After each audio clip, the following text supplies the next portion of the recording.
मंदिर के पुजारी कहने लगे, प्रभु हम नहीं जाने देंगे आपको इनके गांव में। आपसे हमारे परिवार पलते हैं, लोग दर्शन करते हैं, मत्था टेकते हैं, उससे हमारा घर परिवार चलता है। हम भूखे मर जाएंगे, क्यों हमारे पेट पे लात मार रहे हो? भगवान ने कहा, तुमको धन चाहिए ना, कोई बात नहीं, मेरे भार के समान मैं तुमको रामदास से सोना दिलवा दूंगा। पुजारी लोग खुश हो, चलो बहुत बढ़िया, सोना मिल जाएगा। भगवान तो 80 किलो वेट के हैं, 80 किलो सोना, अरे हमारी 80 पीढ़ियों से खत्म नहीं होगा खाते खाते। खुश हो गए, चलो गाड़ी के पीछे पीछे हो लिए। रामदास ने गाड़ी हांके, ठाकुर जी पहुंच गए डाकोर में। गांव के लोग देखकर हैरान हो गए, हम तो सोच रहे थे कि ये पागलपने में वैसे ही बोल रहा है, ये तो सचमुच में ठाकुर जी आ गए। द्वारका से ब्राह्मण पंडितों का भी पूरा हुजूम आ गया। तैयारी किसी की थी नहीं, लेकिन उन्होंने अपनी निजी तैयारी की थी। पूरी गली को सजा दिया उसकी पत्नी ने फूलों से, पावड़े बिछा दिए फूलों के ठाकुर जी के लिए।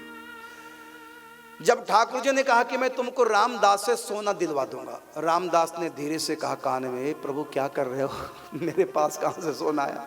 आपने मुझको कोई सेठ साहूकार समझ लिया? भगवान का चुप रह, एक बार चले जाओ मैं घर, फिर मैं जानू मेरा काम जाने। अब तो कैसी पिंड छूटे इनसे।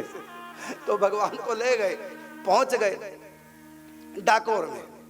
स्वागत हुआ ठाकुर जी का, आरती उनकी पत्नी ने उतारी। रामदास बड़े प्रसन्न, मेरे घर में ठाकुर जी आ गए, मेरा घर ही तीर्थ बन गया। झोंपड़ी में ठाकुर जी को पधराया, सारा गांव इकट्ठा हो गया। पुजारी कहने लगे, हाँ जी रामदास जी, लाओ हमारा सोना। भगवान के पास गए, प्रभु ये आपके पुजारी सोना मांग रहे हैं, मैं कहां से दूं?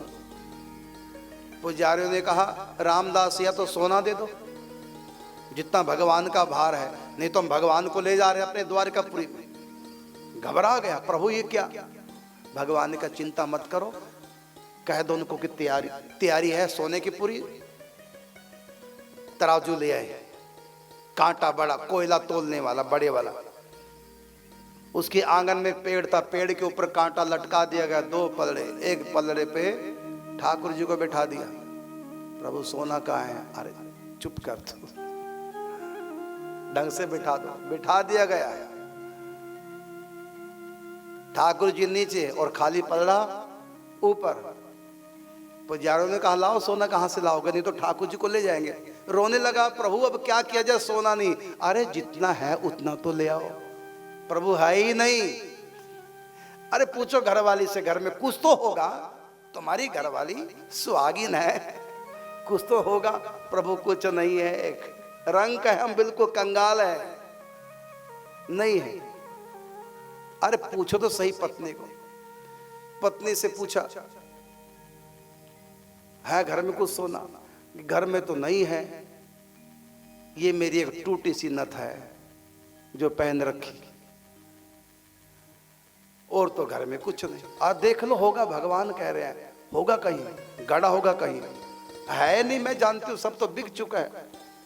भगवान के पास है, प्रभु नहीं है सोना, खाली टूटी सी नथ है, वो भी तोड़कर कैसे भी जोड़ करके नाक में पहन रखी, सुहाग की निशानी है नहीं, उसी को ले आओ। कहता उससे क्या होगा? अरे पगले ले तो आओ।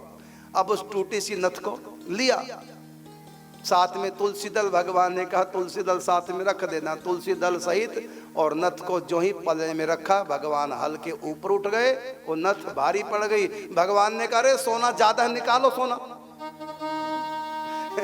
सोना निकालो ज्यादा, इतना ज्यादा थोड़ी देना है, मेरे भार के समान देना। ओ पुजारी लोग बैठ गए ठाकुर जी के ऊपर, बेईमानी इतनी हमसे, हमारे पेट पे लात मार रहे हो, ये आप क्या कर रहे हैं?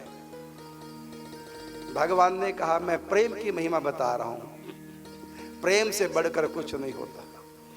मैं तो भगत के एक आंसू में बिक जाता हूं। ये तो कितना रोया है मेरे लिए, कितनी बार इसने अपने वस्त्र भिगो दिए मेरे लिए रो रो करके। मेरे भगतन के प्रेम के आंसू जिनका जग में मोल न तो।